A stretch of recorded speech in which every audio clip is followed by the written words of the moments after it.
So the question was that perhaps some of the issues are not really based on race, but more on class issues in America, and that could be regardless of race, that there are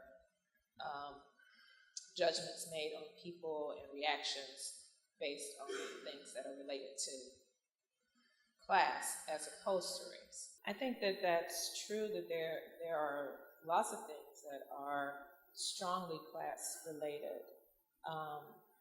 But I think that where it breaks down is that, so you give examples of judgments made based on the way a person's house looks, or how they're dressed, or how they speak, or what kind of car they're driving. And except that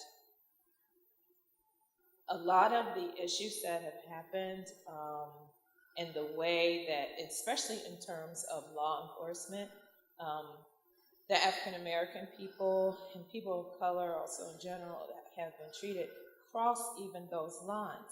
So you have stories in the news of the people who are arrested in their own neighborhood going into their own home because they are assumed to be a burglar or that they're out of place.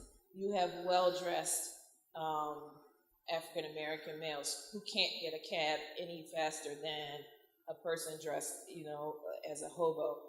That you have young men, college students, well-spoken, articulate, neatly dressed, being treated no differently than the guys who are tatted and sagging pants or whatever.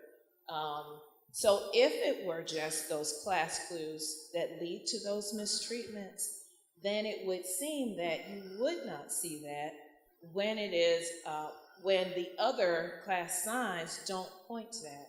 And yet still, if you are black and male in this country in particular, you are just as likely in the three-piece suit with the clean-cut haircut to be dragged out of the car, thrown against the car, questioned, what are you doing in this neighborhood?